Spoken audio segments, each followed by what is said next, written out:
every time you attempt, you gain something from it. Even if it didn't turn out the way that... Oh, speaking of which, man, we went and did the painting on Saturday. We painted some penguins for Christmas, as is our tradition. Do practice. And, boy, I sure had a lot of practice during that one. I felt like that was probably my worst one. Welcome back, everyone, to the Dave Crenshaw Success Project. This is the show where I have been interviewing people to learn universal principles of success. And I think right now we've reached the end of this project. And so what I want to do is do a wrap-up episode with my children. That was the whole point of creating this thing, was to help my kids learn universal principles of success. So we're all sitting here in my office together. Everyone say hello. Hello. Hi. Hello. And introduce yourself, starting with Darci. I am Darci. I'm 11 years old. 11 years old. Ella. I'm Ella. I am 15. And Stratton. I am Stratton, and I am 19 years old.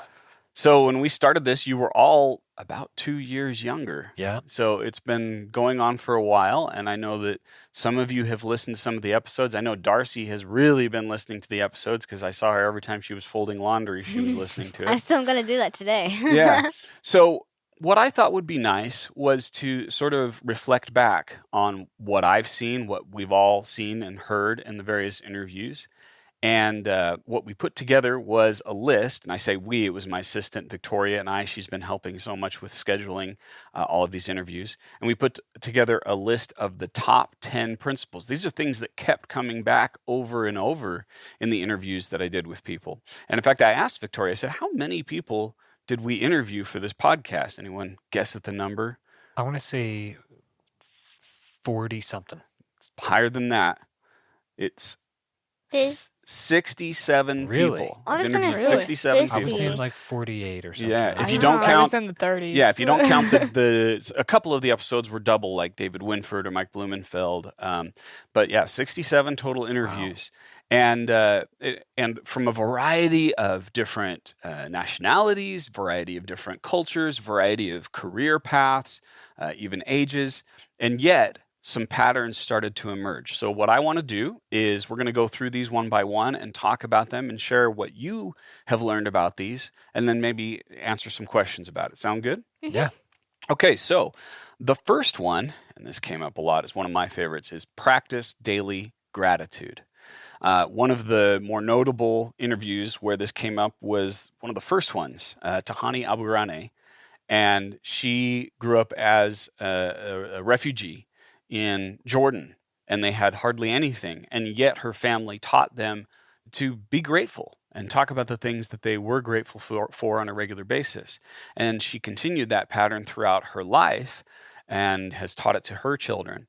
So what thoughts do you have about daily gratitude? Let's start with Stratton. Yeah, I definitely feel like Tahani's example of practicing daily gratitude is kind of a testament to how much it works, because she came from nothing, like absolutely nothing. Yeah. And to see her go from nothing but still be grateful in that moment to when she does have like everything that she needs. Yeah, abundance. Right, and still be grateful for it. Like the hard work and the gratitude together, I think, is something really cool.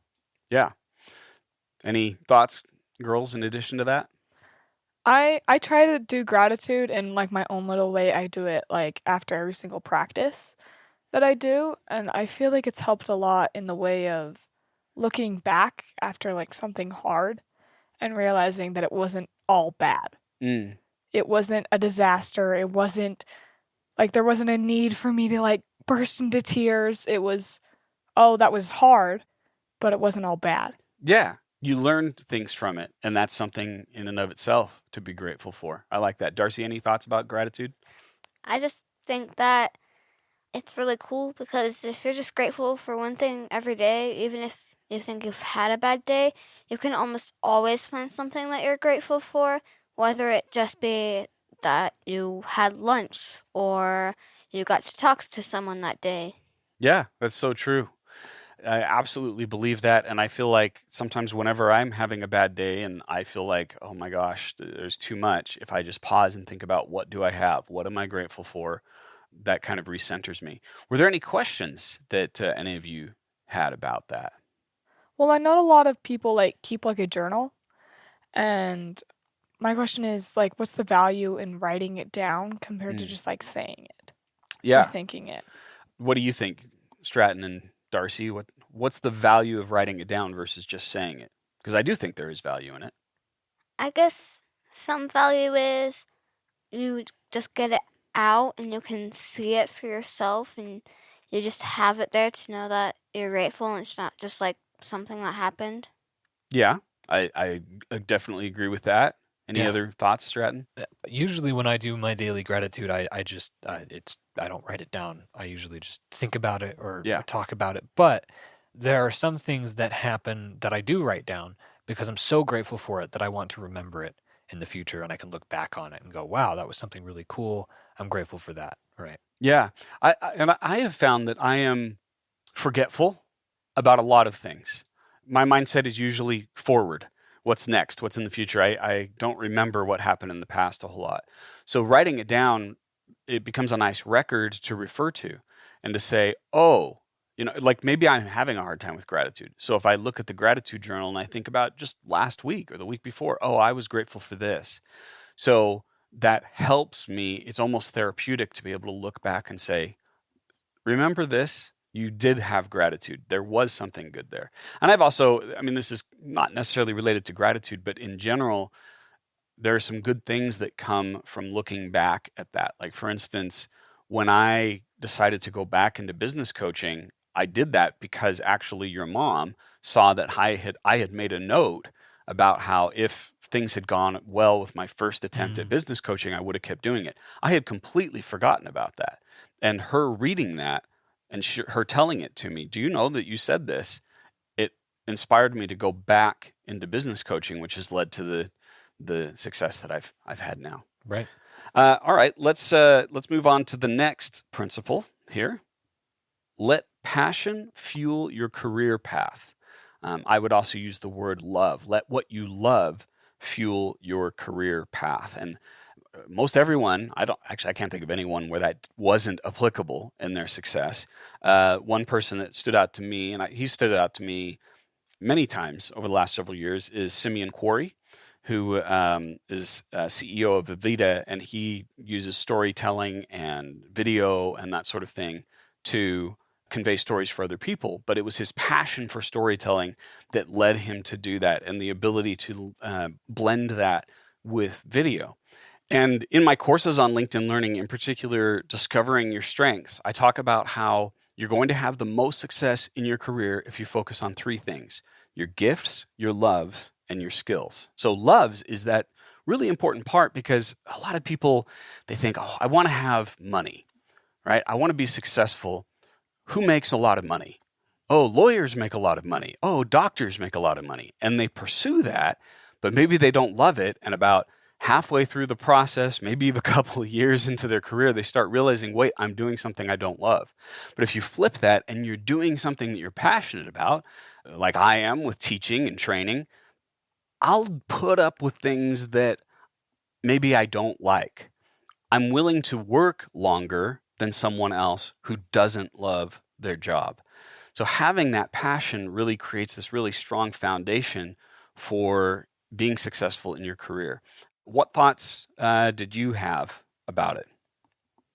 So what if you're like passionate or you love something, but it's not possible to pursue it as a job? Like the opportunity hasn't arisen, whether, like, let's say someone loves music or they love writing or they want to be a politician. I don't know, like things that when opportunities present themselves, maybe it could happen, but in the moment, there's nothing they can do about it. What do you do until then? That's a great question. And I think it's especially applicable for things that also have a hobby element to them, like music, like video games, like, politics. But that sort of problem, the problem with that is that so many people can do it. So many people want to do it. And the first thing that I would say to that is this valuable? Is there a way that this can be tilted so that it's valuable to other people? The other thing is, how good are you at it?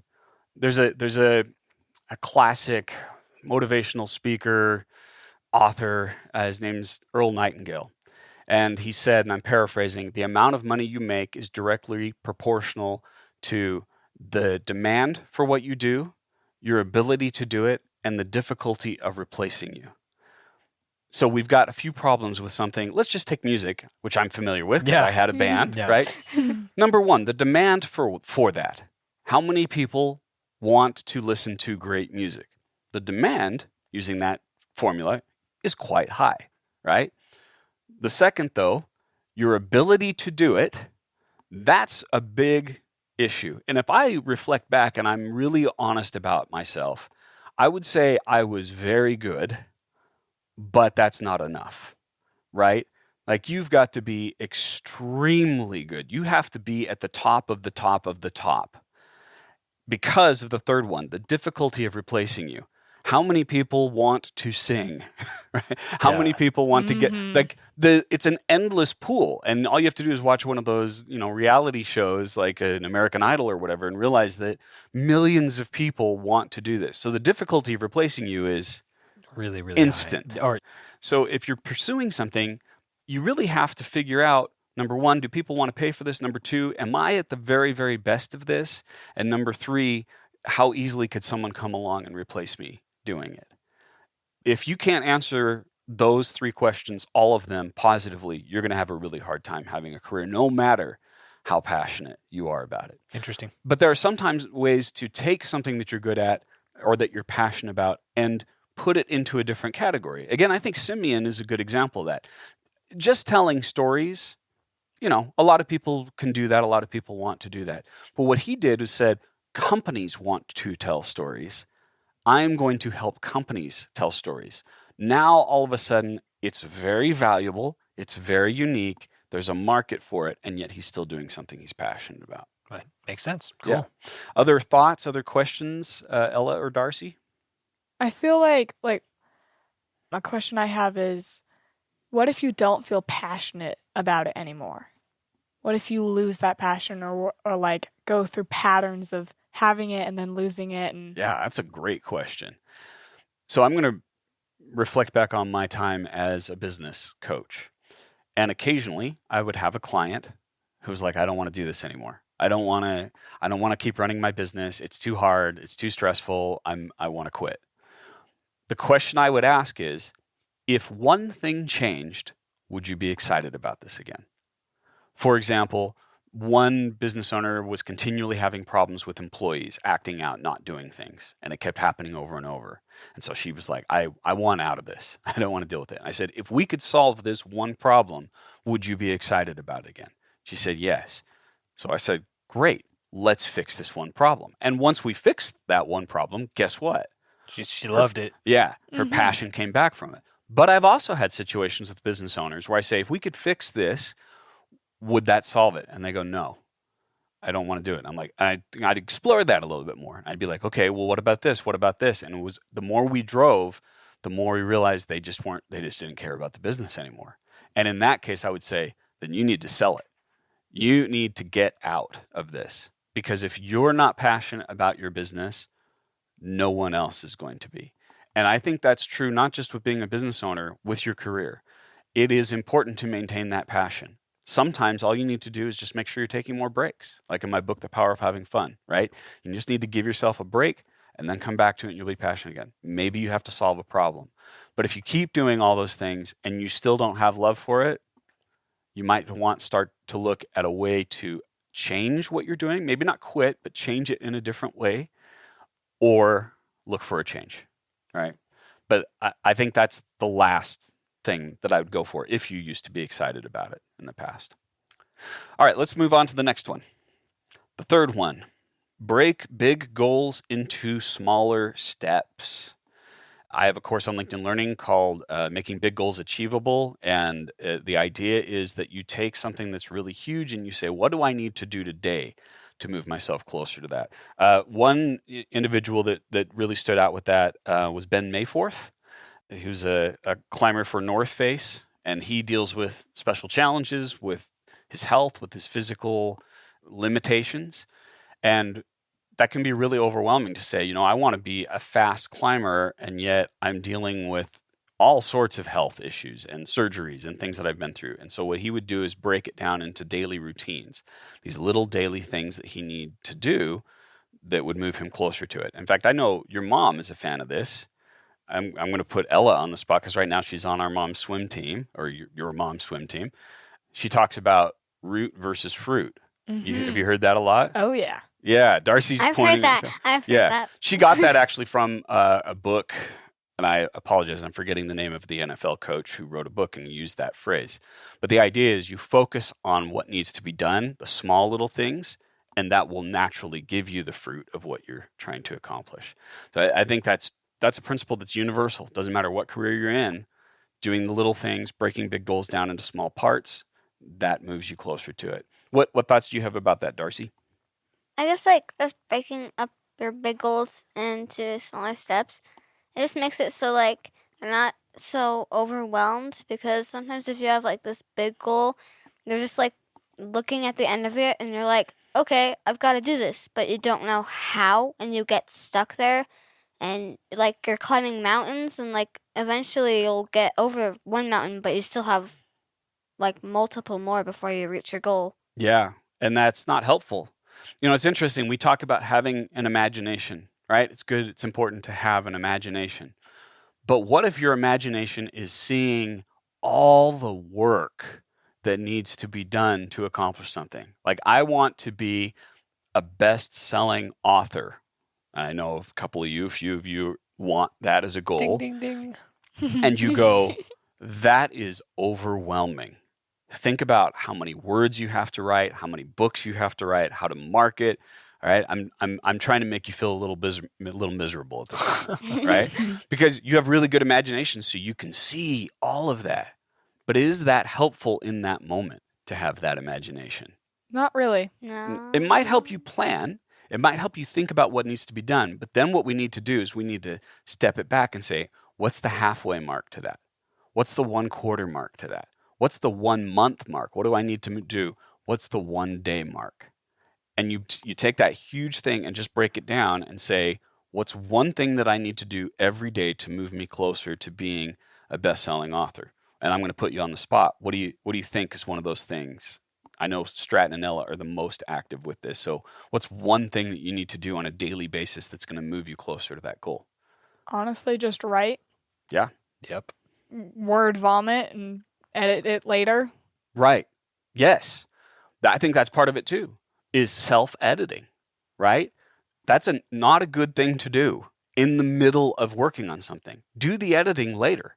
And I'm not just talking about writing, right? Sometimes we're doing something and we're talking to someone and we're judging ourselves while we're doing it. Instead, do that later and work on it. Stratton, do you have any thoughts or questions about that? Yeah, I mean, I really like, and I don't know if it was Ben who said it, but success is a series of small, consistent steps towards your goal. I don't know if that was you or him. I can't remember, but Yeah. I wrote that down, and it's really good. I'll let I the love listeners go back It's and great. find that. Yeah, go find that because it's really good. I think that really is a good way of encapsulating what this whole goal is about. It's a great way to think about it. Okay, let's move on to the fourth one here. Turn failure into opportunities for growth. Oh my goodness, we had so many things for that, so many interviews. One person who I really admire and was one of the first interviews was Kwame Christian.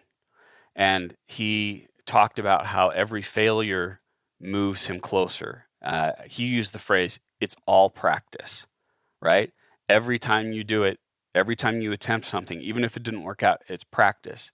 And he had a failed business that he sold for a few bucks and went and bought a McGriddle, right? And that was the most that he got. But that whole experience taught him things that have led to the amazing success that he's right now having with teaching people about negotiation and his podcast and everything. So it's easy to feel like when something goes wrong, it's the end, right? And I think I've seen that a lot with kids your age right now. There's a little bit of despair out there, isn't there? Mm-hmm. Like I made a mistake and it's over. And unfortunately, I think that part of that is the way that our culture has been behaving toward mistakes. We're very quick to jump on someone's error and go, "Oh, well, you screwed up. That's the end. That's the end of you," right? Mm-hmm. And I think I don't know. You can tell me if you're wrong, but when teenagers see that, they're like, "I cannot make a mistake.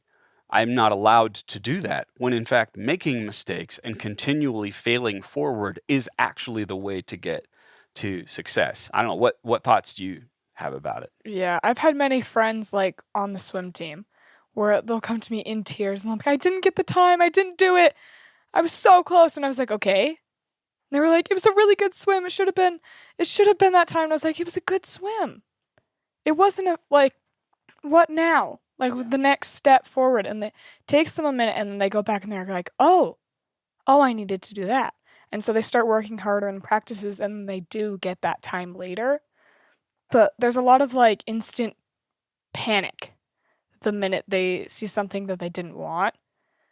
That it, like, honestly, like with the whole gratitude thing, like honestly going back and being like, oh, this wasn't so bad. What can I do further now? Yeah. Well, as you're saying that, I've never thought of it this way, but failure is an indicator of where you are towards success, right? It's an indicator that I'm not there, but it's also shows you what you need to do to get closer to it.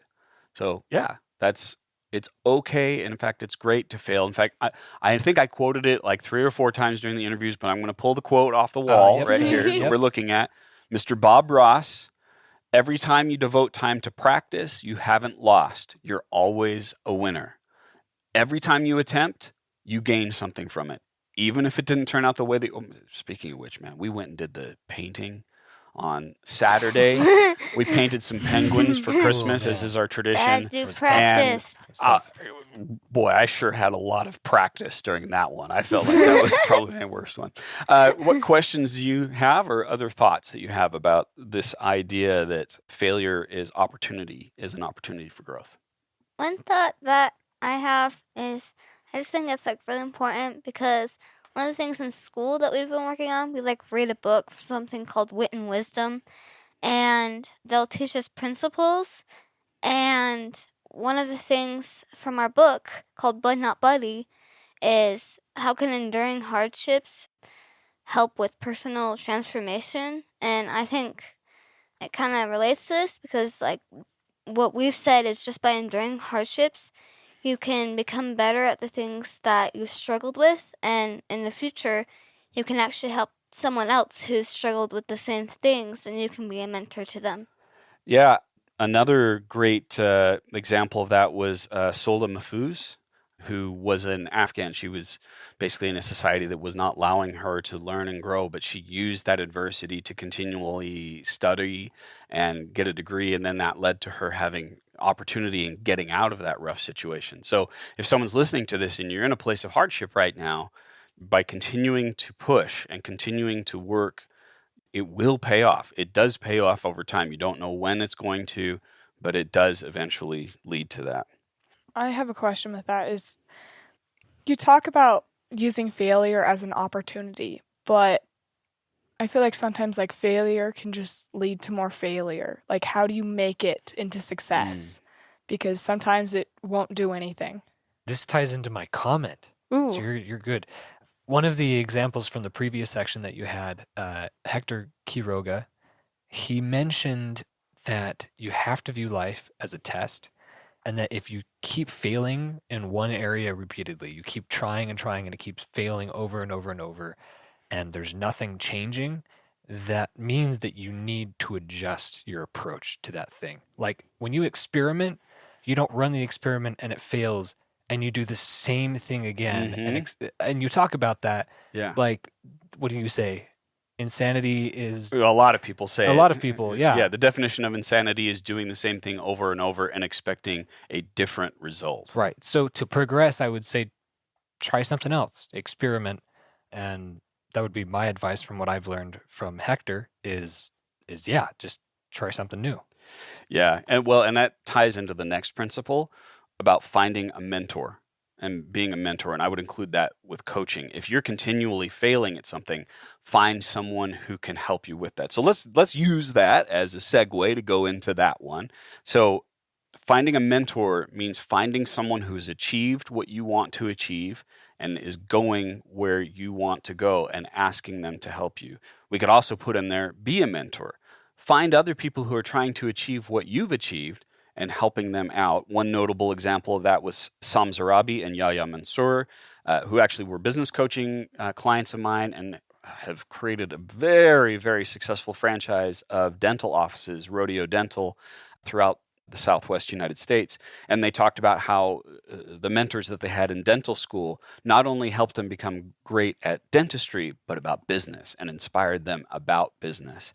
So I would say, Ella, we're going to use that to answer the question. You keep doing the same thing over and over, find a coach, find a mentor, have someone outside of you look at this and assess what you're doing. I mean, even on a simple level, this week I had it. I like racing cars on the simulator, right? We've got that in our basement. Stratton and I built that together. And I kept doing the same thing over and over. And so I hired a guy to come in and look at it. He's like, oh, your braking's all wrong. And having that person outside of me, mentoring me, coaching me, helped me make an assessment, and I gained some time. It's a simple thing. It doesn't really matter, but that same principle is true for anything that you're trying to accomplish in your career. What impact have you had, or what ways have you gone out and seen a mentor help you so far? I have a teacher this year, and she is amazing. Like, one of her things that she does is positive affirmations, which can be kind of hard sometimes to do, especially when you didn't achieve what you wanted to achieve in the first place.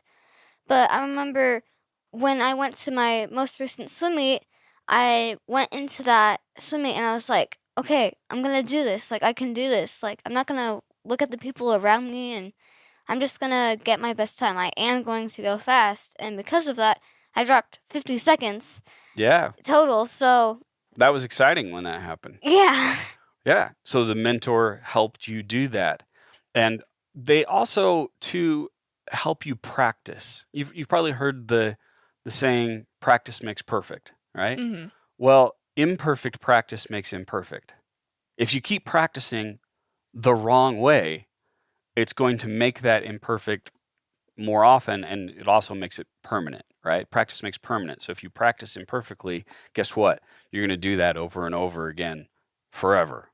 So a mentor can come in and help you change that. Also, a mentor can help guide you in just decisions that you're making, choices that you make in your career. Another example that came up was Mike Blumenfeld, who we had dinner with. Love Mike. Yeah, Mike's fantastic. And he was a guest on the show. Is also a mentor to Joe Landolina, who was another guest on the show and helped him create Cressalon, which is that invention that helps stop bleeding. And Joe credits his success to Mike's influence, to Mike meeting with him on a regular basis and asking him questions and getting him to think about business in certain ways. What questions do you have about mentors? So I have a comment from one of the episodes, Aisha Brissell. She talks about how having a mentor and being a mentor are both really important. And like, I agree with that. I've had teachers that really emphasized teaching other students in the class when you had figured it out. Yes. And when you have had enough practice, you've had mentorship, you still have mentorship, and people notice that you're doing well at something and they ask for advice, like, I'd give them advice because like that helps you remember what you've learned. Like they really talk about that, especially at least in the education system that I grew up in and the program that they had. They talked about how teaching was a really important way to remember things. And so tying into that, if you don't have a physical mentor, like someone to mentor you, what do you do? Yeah, it's interesting because I answer this very question in one or two of my LinkedIn learning courses. I can't remember which one, but I talk about mentorship from afar. Mentorship from afar. And the idea is that you choose someone who's at the place where you want to be and you follow them. and not follow them in the way like I just want to be entertained, but follow them and then I want to learn from them. And I want to see what they're saying about things. I want to think about things the way that they're thinking. And there are lots and lots of opportunities right now to find someone who can mentor you from afar. And I really want to emphasize this point too. You want to find people who are really achieving something meaningful, that you've seen that they've achieved something meaningful. There are also a lot of people right now who talk a big game and they seem like they've accomplished things, or they're very energetic and animated, but they actually haven't done much, right? So you got to be careful about who you attach yourself to when it comes to that. But actually, I know someone who's been mentoring you from afar already. Who's that? I believe that's Brandon Sanderson. Brandon right? Sanderson. Yep. Right? And he not only has a good social media following and writes great books, but his courses are available online. Yeah. You can go into his classes, and he regularly hosts a thing where he just talks about writing and his perspective on it. So that sort of thing is truly meaningful because he's not someone who just talks a big game. He has accomplished a great deal in his writing career. I'll give you one more thing to this, and this ties into another principle a little bit, but you can also create sort of a level mentorship with peers through a mastermind, right? And Stratton and I have been talking about this recently. Creating a mastermind, a group of people who are all trying to accomplish a similar thing, and you all help each other out. You give each other feedback. You give each other encouragement. History is filled with successful mastermind groups where people have worked together and accomplished great things. Right. And that ties really well into the next topic. Yes, it does. Thank you for the segue, which is, what's the next one, Stratton?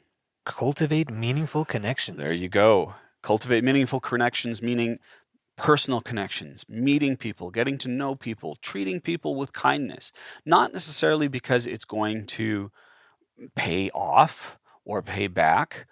First, because it's the right thing to do. I'd say second, because it's a wonderful thing to do. And then, yes, in the end, it does pay off. It always does. You don't know where it's going to come from. You don't know who it is. But if you build meaningful connections, eventually it's going to come back to you. And there were lots of people on there. As I was looking at the notes, I had to go back to my friend, and you've all met him, Dean Carroll, LinkedIn learning instructor. And I mean, I could go on about how wonderful Dean is at building connections, but I'll never forget that moment when Stratton and I went in. We went and had oysters with him at Grand Central Terminal, and we sat down. And what did Dean have in his hand when we sat down with him? You remember this? He had paper in his hand, and printed on the paper was my LinkedIn profile. And that shows you how you want to approach meeting new people. I remember that. Look them up. Get to know them. I don't think you need to print it out on a piece of paper. That's a little old school. But you do the research. You get to know someone. So when you meet them, you go, hey, I saw the pictures of you and your dog. I thought that was adorable.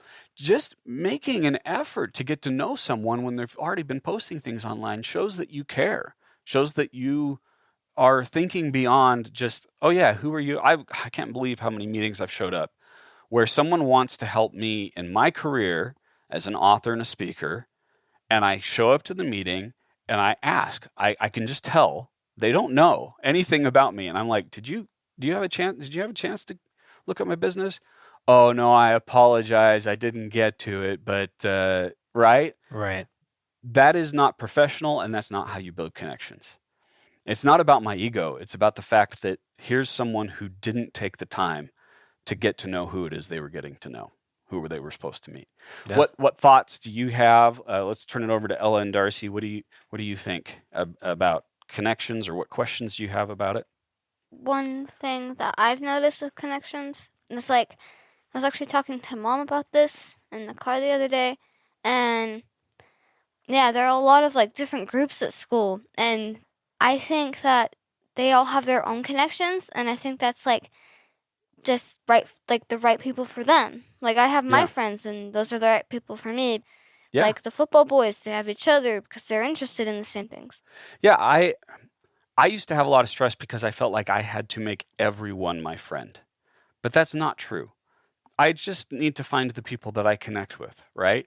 And when I connect with them, then really focus on building that relationship. It doesn't mean that others are not valuable or that at some point I wouldn't want to meet them. But I don't think that we need to put the stress on ourselves to feel like absolutely everyone needs to be our friend. I don't know if it's even healthy to have that. But every friend that you make, you have a potential to help them. They have a potential to help you, and you can build each other up. Ella, what thoughts or questions do you have? I feel like just using connections like to help with these other concepts as well. If we have those good, solid connections with people, then we can lean on them when we have hard points, or they can lean on us. And learning to rely on each other, not extreme levels, to have that support for just everyday life. Yeah. And just to have happy moments and then feel sad moments with each other. Yeah. I think that those connections can strengthen each other. But I also agree, too, like you said, there are some things where maybe we're not equipped to help someone. And that really gets where that mentor concept comes in, or coaching, like helping someone encourage to get that kind of help as well. That also can contribute to the value of connections. But every person that you meet is meaningful. Every person that you connect with has value. And even if you don't think you're ever going to see them again, you treat them with respect and you build them up and let them know that you believe that they are great and can accomplish great things. I really think that's incredibly valuable. All right, let's move to prioritize education, especially in what topic? Business, right? I think you all are tired of me talking about this, but I have become a big advocate for this now, and I believe it too. And it's interesting. I was listening to the replays of some of these, and Mark Simon, who is the godfather of storyboarding, he says to his kids, and now I say to you, I will help support you in whatever it is that you study in college, as long as you also study business. I would encourage you at the very minimum to minor in business, no matter what else it is that you do. And one of the great stories, one of the great examples of that was Angie Ford, who, again, was a client of mine, a business client of mine. And what was Angie Ford great at? Piano. And she was a piano teacher. And she just taught kids piano. But because she had that mindset of business and the background of that business study that she had in college, it led to her creating a business, a very, very successful business with multiple locations, and she was able to sell successfully. That all came from a piano teacher also studying business. Having that background will educate you about how to be successful and make money no matter what it is that you do. Thoughts, questions? I have a question. Yes, sir. So why would you say a minor opposed to like a major, or even on the opposite end, like just some classes on the side? Like, what about a minor specifically? Like, it's a good in between, but yeah, I'm curious. I think that's the answer. Yeah. I mean, I think if you majored in business, you have increased the odds of your success substantially. Again, no matter what it is that you attempt to do, because especially when you're still young, like when you're in your 20s, you're still figuring out what it is that you want to do. That's where I was. And it was actually your uncle Steve who recommended to me that I major in business. And I'm so grateful for that, because when I was doing that, that's when I stumbled across entrepreneurship, and that opened those doors. So yes, a major would be fantastic, but I don't think that's necessarily reasonable to expect of all of you, especially when you're more interested in writing, right? I think a minor is a great expectation, but not less than that, because it creates criteria that you have to complete. It's not just about jumping around and auditing a few classes about business. If you minor, you're going to have to take some core courses. You're going to have to take accounting. You're going to have to take finance. You probably have to take economics. You might even have to take a little bit of marketing. So you're going to get a really nice cross-section, and the school is saying, here are the courses that you need to have in order to maintain business knowledge.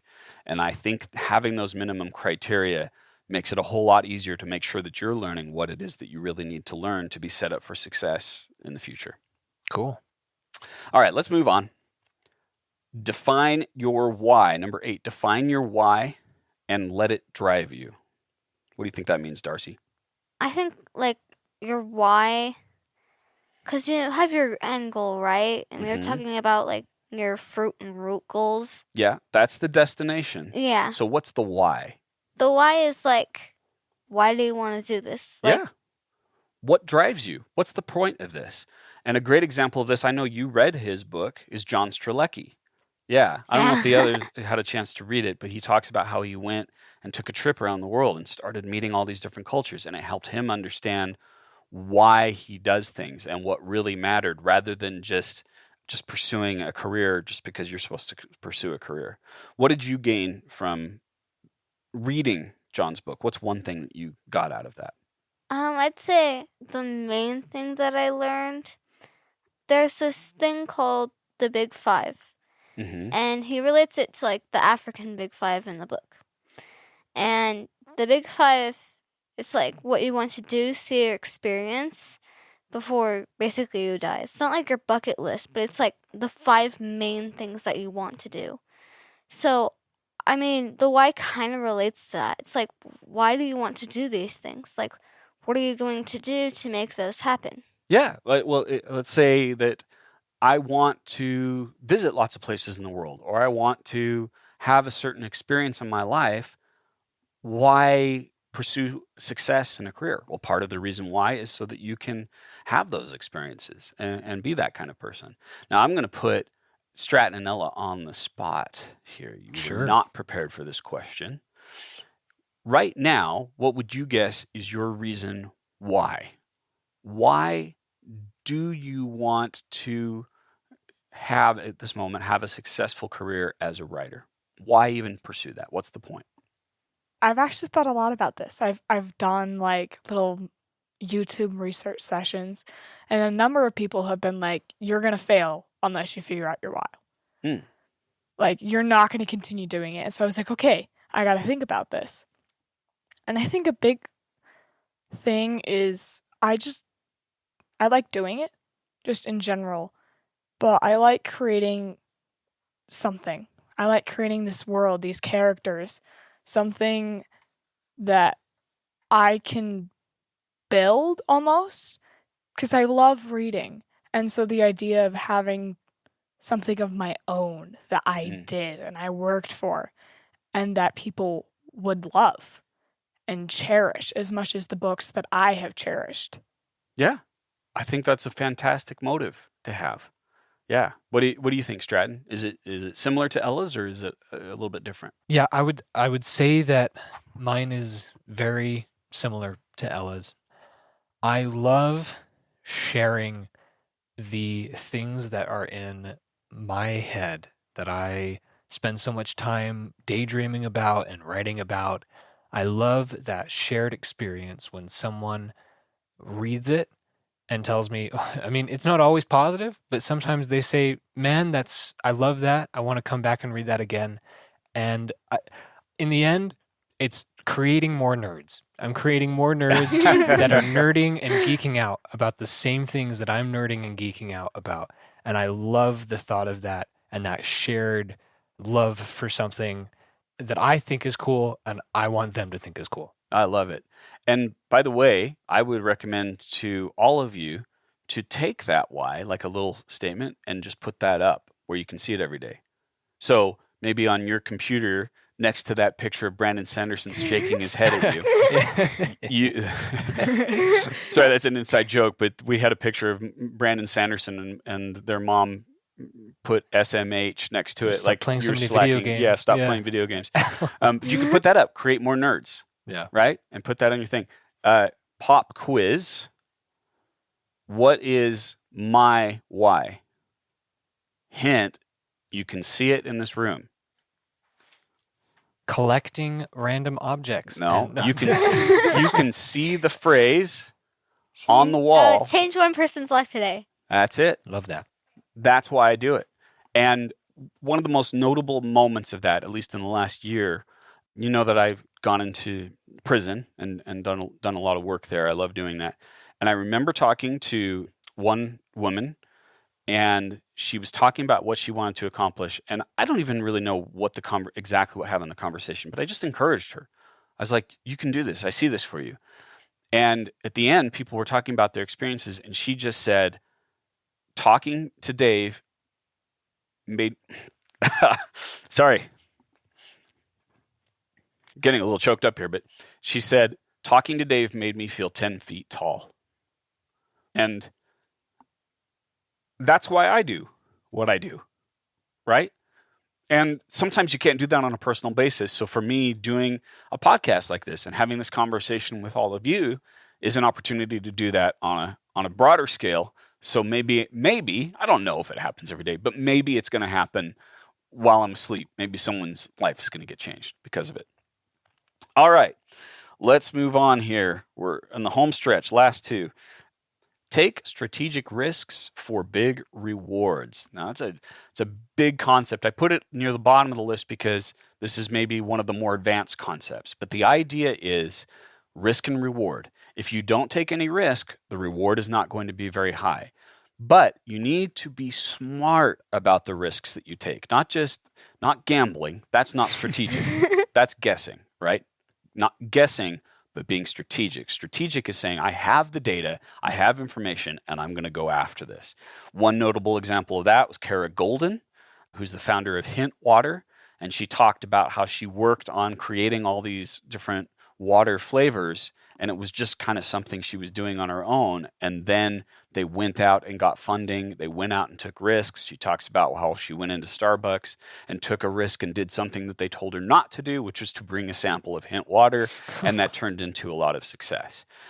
What thoughts do you have about taking strategic risks? I have a question. Yeah. What if your risk, what if you take your risk, but it actually ends up causing a problem and it messes everything up? What do you do in that situation? Can you give me a what-if example of that so that I understand what you mean? What if you wanted to open up a restaurant or something? Okay, yeah. So you go to this place and you plan a time to meet with someone. You plan exactly what you're going to say, but you say it and they get really mad at you. Okay. Well, let's take it probably what I think would be the more realistic version of that is, let's say that you're starting a restaurant and you have to go to the bank and you want to get a loan, right? That's a risk. You're putting yourself into debt to do it. And you talk to them and they say no. I say, I'm not going to do it. Okay. So what would you do in that situation? I think it's a really good example because it teaches us a few things. First of all, if you go to a bank in that situation and you ask for a loan, they want data. They want to see a business plan. They want to see that you know a pathway to make money. They will not just give you a loan unless you show them the strategy. So banks do that because they've had lots of experience way back in the day where they might have given someone a loan and they never paid it back because they didn't do the work like you're talking about. Then it created a problem. You started this, you're in debt, the bank's in, like all of that. I've also seen lots of situations where people have started a business and it failed. If it couldn't fail, then it wouldn't be a risk, right? The trick is to take risks that you can afford to lose out on. So that's part of the reason why I encourage people. I know everybody has a different philosophy, but I encourage people to take those risks when they're younger. The younger you are when you take a risk, the less long-term impact it's going to have in your life. Yeah, that makes sense. If I take a risk and I'm married and I've got 3 children and it fails and I go into a lot of debt, now I've brought you, all of you, into this. But I took risks starting businesses before you were born. And the first time I did it, it didn't work out. And I had debt, but it wasn't so bad that I wasn't able to recover and come back from it, right? So take risks earlier rather than later. That's kind of a general principle about that. Did that answer your question, Darci? Yeah. Other questions about this?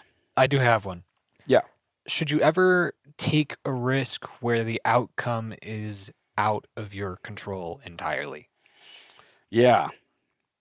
There always is an element that's going to be out of your control. Right? I could start pursuing a career and then something happens suddenly and it changes the world and it's no longer needed anymore, right? Like something happens with AI. I took a risk, AI came in and it wiped it out, and I don't have that opportunity anymore. Right. So there's always an element that isn't under control. If you think you have total control, you don't. Right. But what you do have is the ability to calculate odds. And you can look at certain careers, certain businesses, and say, these odds are really high. These odds of me making money off of this risk seem much higher than the odds of me losing out. A good example of this actually is Rosalie Guillem. She has a franchise, and the franchise is to sell macarons to people. Which is fun. Yeah. But the thing about a franchise, if you buy into it, is that a lot of the risk, not all of it, but a lot of the risk got smoothed out because someone already built a business model that you're buying into. So now the question really is this a good business model? Am I putting this model into the right place? Rather than, I'm just going to jump in cold and start a French pastry shop with no experience whatsoever.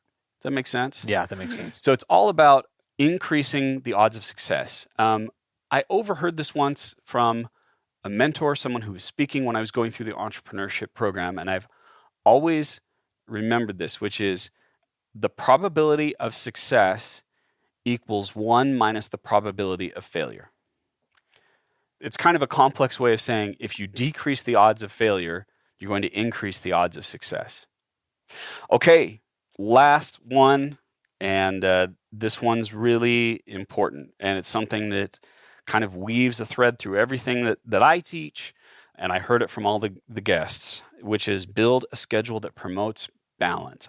I might say that a little differently. I'd say build a schedule that promotes a healthy work-life rhythm, meaning there's a pattern in your life that's healthy, where you're working and you're taking a break. You're working and you're taking a break. You're working and you're making time for yourself, for the people that you love, and to relax and have fun.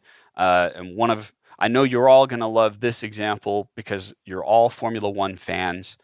My interview with Pirtu Salmela, and I'm probably not pronouncing the name quite right, but Pirtu is a wonderful guy, and he helps Formula One drivers find success. And one of the keys to that is balance. Taking time for yourself, taking time off, making sure that you're sleeping, making sure that you're exercising, you're taking care of all these things, and that opens up the door to be successful in every other area of your life. Someone like to share some thoughts about balance? I think that balance, like having a balanced schedule, is very important because, like, I know there are a lot of interviews where you've heard people say that they were working themselves too hard and they would work like a lot of hours in one day, and it can actually, like, I think it can distract you from having fun and doing things other than work that's like healthy for you and good for you to do, and it can cause problems. So it's always a good idea to step back and like think about yourself. Yeah. There's a word that I think is a little overused these days, but it is accurate here, which is sustainable. And sustainable means that can you keep doing this long term? And if you're working yourself 12 hours a day, 6 to 7 days a week, that is not sustainable. In the long run, your body's going to give out, your mind's going to give out, you're going to be exhausted. So maybe you get a short-term benefit from that kind of effort, but the long-term impact is really poor. And your body's going to revolt, and maybe the relationships that you have in your life are going to start to decay. So you want to make sure that the schedule that you create is sustainable. And that's what we heard from several guests, is it used to be like that.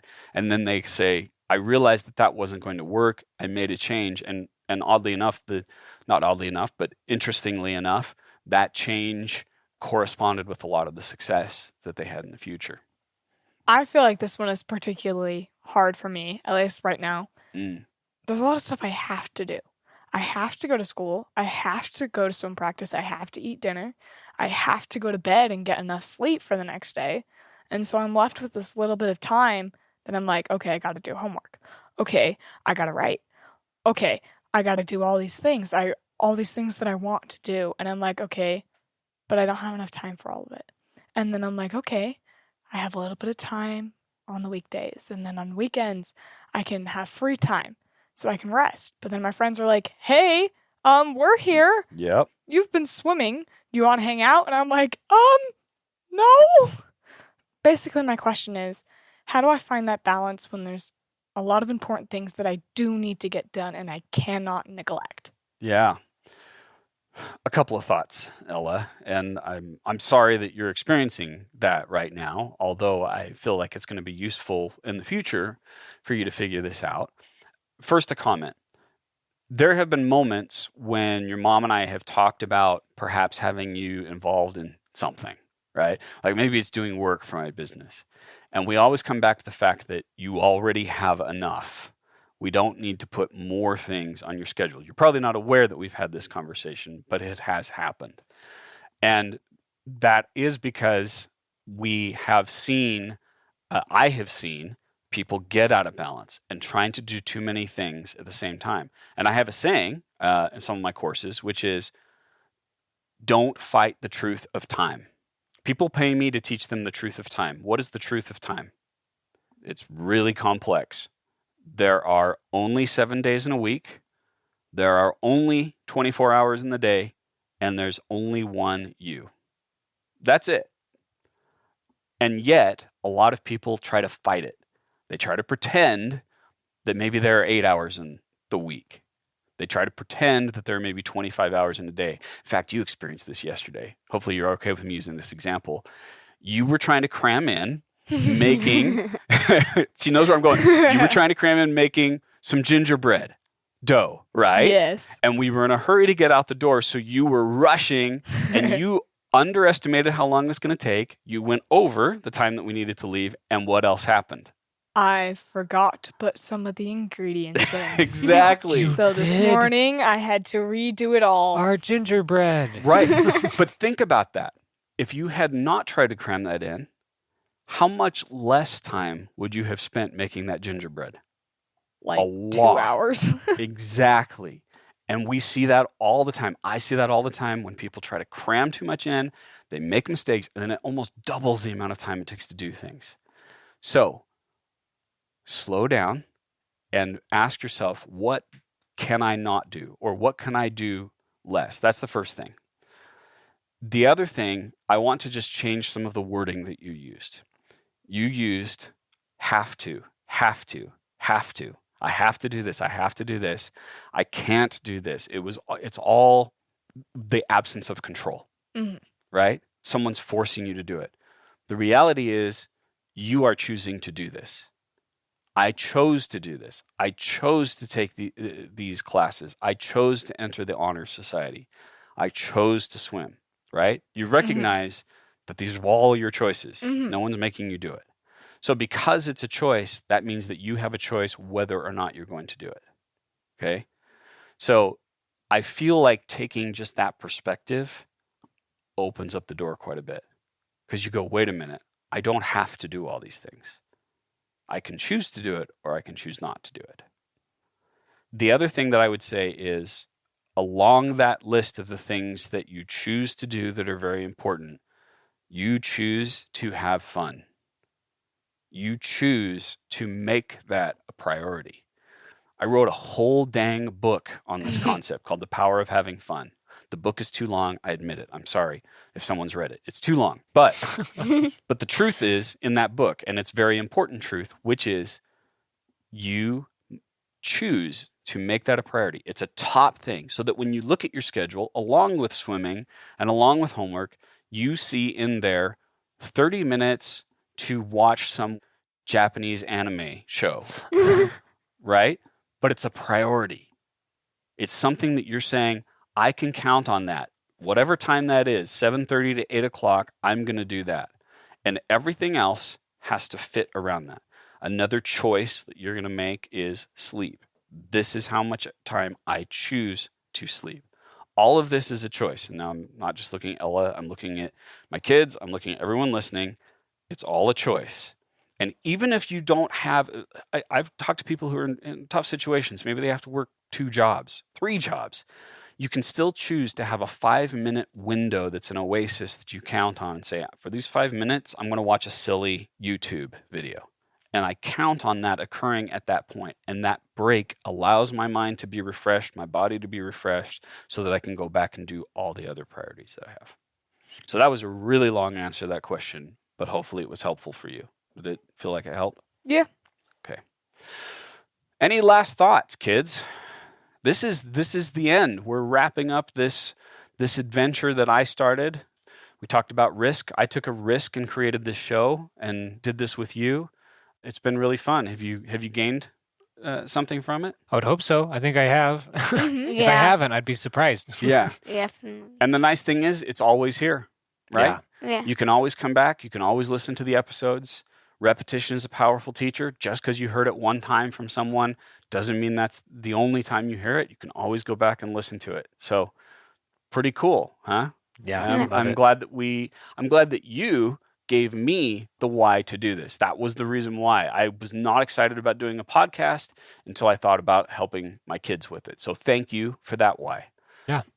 And thank you, everyone, for listening. If this is the first episode that you heard, I recommend that you do not make it the last. Go back and start listening to these other wonderful episodes, these wonderful interviews that we recorded. And remember, always, when you're listening, focus on the action. It's not just about the inspiration that you receive, it's about the action that you take. So if you choose one action, you'll make their success story a part of your success story. Thanks for listening.